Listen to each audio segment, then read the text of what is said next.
Paramilitaries, like Andy said, dictate everything. I'm from a Loyalist community. Why are you not at peace? But we are at peace. But the problem with it is, there's criminality out there.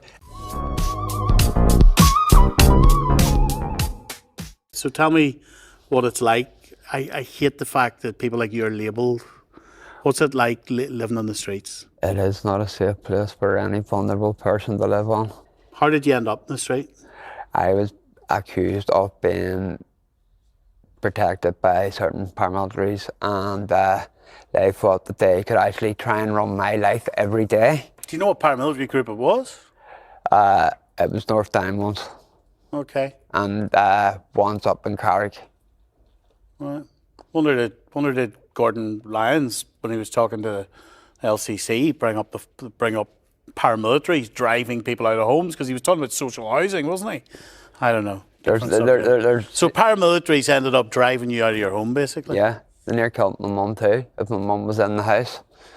Yeah, they broke the windows, they poured petrol through the letter box, set the house on fire on the hall, so my mum couldn't get out the door. But addiction crept into my life. It took people out of my life. And what did you get addicted to? Cocaine.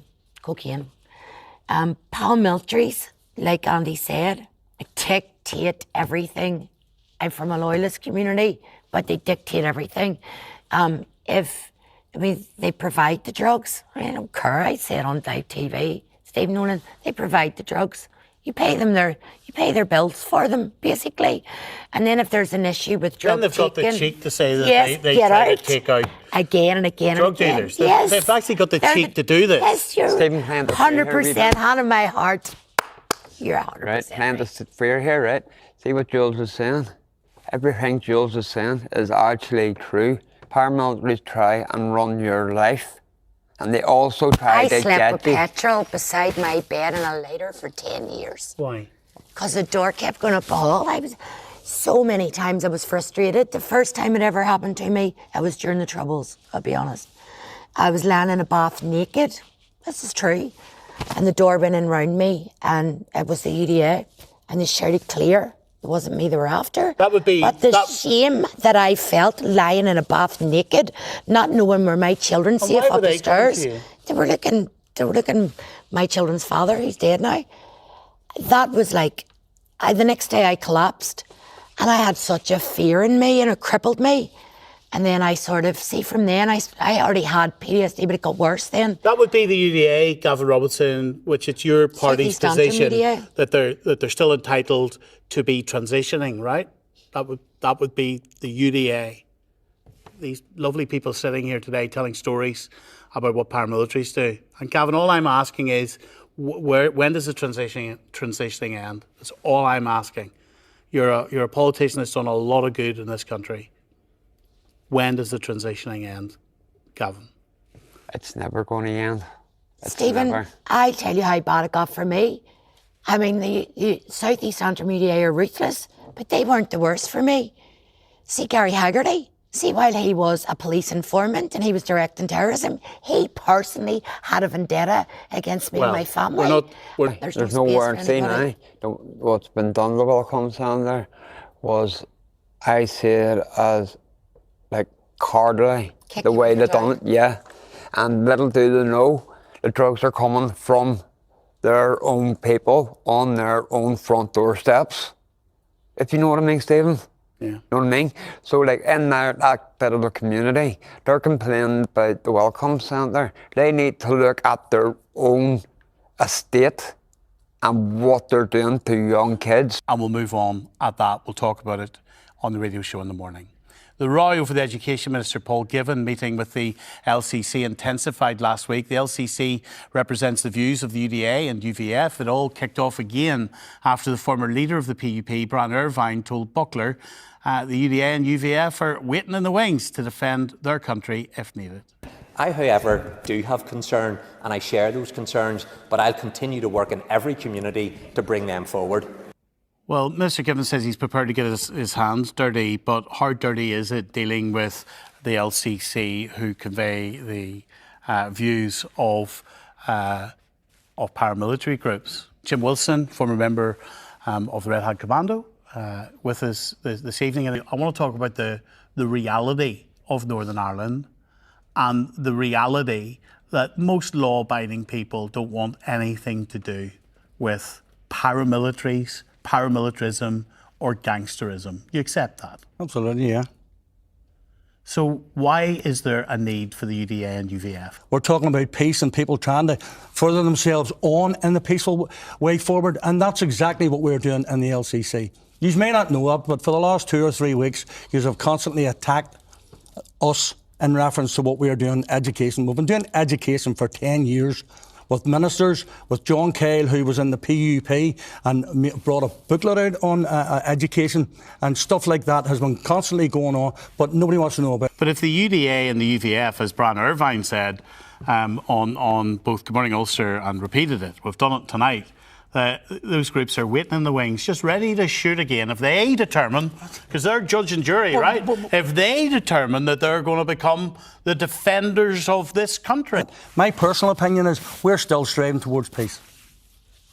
Striving towards peace? Yes, towards peace. Why are you not at peace? But we are at peace. But the problem with it is there's criminality out there in Loyalist and Republican areas. Every time we hear about criminality, it's Loyalist. Seamus? It's Loyalist. Well, I think it's very clear for my generation, Stephen. I'm 32. We've had 26 years of a peace agreement in this place that people voted for and endorsed in a referendum. One of the questions is that if these older, more senior men who clearly still have influence in the community weren't there, are you saying, and are other people saying, there would be a vacuum that would be filled by violence? The vacuum would have been filled when the unjust border in the Irish Sea was imposed, and there was many young loyalists who wanted to engage in conflict activities, wanted to begin shooting and bombing in relation to that. And I have to say... Within the UDA and UVF? Well, within loyalist communities. And I have to say, people like this man, people like other individuals in leadership positions within the UVF and the UDA held the line, persuaded the young people to take a different approach. But there's a man there who will tell you, there's two of us sitting here, we live and work in loyalist communities.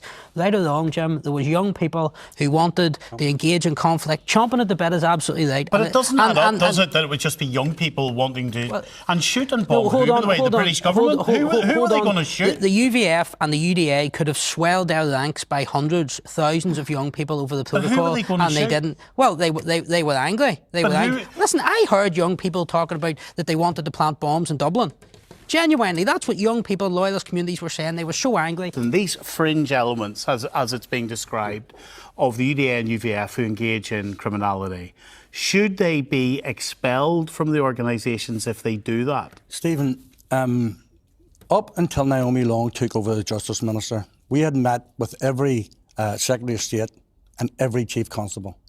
And on our agenda every single time, those involved in criminality, drugs or anything, take them off the streets. I listened all the time to Remembrance Sunday statements from leading loyalist people saying you can't be a loyalist nor a drug dealer. The Ulster Volunteer Force and the Ulster Defence Association sat down with a red hand and asked the question, if we go for deprescription and if we get deprescription, will you follow suit? And the answer was yes, certainly. And what happened? We went all the route that we had to do, 16 years without anyone being arrested or anything. What happened as soon as we put in for it? 2 people's houses got raided, belong to the organisation that I speak for, right? 2 people. Now, what does that tell you about people not wanting these things to happen? And we were treated like rubbish. And there are people who have moved on. We were approached by a very, very senior person in this society to go at it again. And we've done that because we wanted to see our people coming out of the quagmire. There are people who have moved on. I mean, I always say if you look at the old Warren estate in Lisburn, it's an example of a UDA that has moved on and they've stepped away and they do not take part in any paramilitary organisation or have the structures in place anymore. But in the rest of the places, there is recruitment, there is a leadership, and therefore, and what are they for? And Brian Irvine said to you, and when you asked him, and if there was a United Ireland, if there was a border poll, and it was in favour of United Ireland, do you think they'd be active? And I do think that he was right when he says that that's why those organisations retain their structures. Sean, I've got 30 seconds. Are the UDA or UVF, in your view, anywhere closer to transitioning now than they were 10 years ago? Absolutely. There's a constant movement of trying to do things and do them right and working within their communities. Well, there are some people who believe that we should look at our past and determine who did what to whom. And I don't know that that's an answer. There's an answer of some kind of closure for the society in those terms. What I'm more inclined to think is that something happened to us as a people. What was that something? Could we have done anything about that something? And could we more fundamentally have changed direction rather than end up where we are?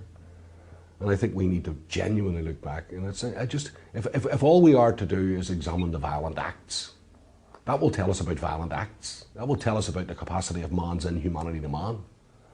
But violence always comes from somewhere. Organised violence comes from somewhere. It doesn't come from nowhere. You know, people didn't stand up one day and decide to be bad people today. People didn't parachute in from somewhere else and arm themselves and then start killing people. Something happened to us as a people. There was an explosion that destroyed us, virtually destroyed us. And the question is, what was that? How did that happen? Where did that come from? Those are the questions that we need to ask ourselves. And rather than the sense that somehow or another all of the bad people would go away, what a wonderful place this would be. Well, you know, this was never a wonderful place. I've never lived in a normal society, ever. That's why you have to do abnormal things in abnormal conditions to take your society towards normality. That's why we've released prisoners from jail. That's why we've got terrorists in government. That's why we're doing some of the things that societies around the world look and scratch their heads about, because we're abnormal. Absolutely abnormal. We've never been normal. How normal are we when a human being can be shot dead and 100 metres to the right, that would elicit tears, and 100 metres to the left it could elicit cheers? It's hardly normal, is it?